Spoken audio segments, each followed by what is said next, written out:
మూసీపై సవాల్ను స్వీకరించిన కేంద్ర మంత్రి కిషన్ రెడ్డి మూసీలో ఒక్కరోజు కాదు 3 నెలలు ఉంటానని భువనగిరి ఎమ్మెల్యే కుమ్మం అనిల్ కుమార్ తెలిపారు. మూసీ అనేక వర్గాల సమస్య. దశాబ్దాల నుంచి మూసీ కాలుష్యం వల్ల ఇబ్బందులు పడుతున్నారన్నారు. మూసీ సమస్యను రాజకీయం చేయొద్దన్నారు.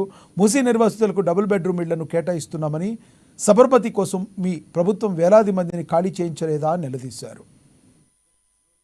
అంటే నిన్న కేంద్ర మంత్రి కిషన్ రెడ్డి గారు హైదరాబాద్ లో మాట్లాడుతూ మరి మూసి వద్దే మేము అక్కడనే భోజనం చేసి అక్కడనే వండుకుంటూ రేవంత్ రెడ్డి గారి సవాల్ను స్వీకరిస్తున్నామని కిషన్ రెడ్డి గారు మాట్లాడారు. రేవంత్ రెడ్డి గారు మా ముఖ్యమంత్రి గారి సవాల్ ఏంటంటే 3 నెలలు మీరు మూసి నది పరివాహకంలో అక్కడనే ఉండండి, అక్కడ ఉండి అక్కడ ఉండగలుగుతామని మీరు చెప్తే, మీరు మంచిగా సంతోషంగా ఉన్నారని చెప్పగలిగితే, మా ముఖ్యమంత్రి గారు ఏమన్నారు, సరే మీరంతా మంచిగానే ఉన్నారు కాబట్టి ప్రధాన ప్రతిపక్షాలు చెప్తున్నాయి కాబట్టి మేము మూసి ప్రక్షాళన పునరుజ్జీవ కార్యక్రమం చేయాల్సిన అవసరం లేదు అనేది నిర్ణయం తీసుకుందాం అని కూడా ముఖ్యమంత్రి రేవంత్ రెడ్డి గారు అన్నారు. సవాలు 3 నెలలు అంటే మీరేం చేస్తున్నారు? మీరు ఒక్క రోజు ఆడనే భోజనం చేసి ఆడనే వండుకుంటాం అన్నట్టు. రోజు కాదు కిషన్ రెడ్డి గారు, మా సవాలు 3 నెలలు అక్కడనే ఉండాలనేది మా సవాల్. సరే, ఇప్పుడు ఇది సవాళ్ళకు సంబంధించింది కాదు, ఇది ఈ ప్రాంత ప్రజల ఉమ్మడి నల్లగొండ జిల్లా ప్రజల సమస్య, రైతుల సమస్య, కుల వృత్తుల వాళ్ళ సమస్య, మత్స్యకారుల సమస్య, రజకుల సమస్య, నేతన్నల సమస్య,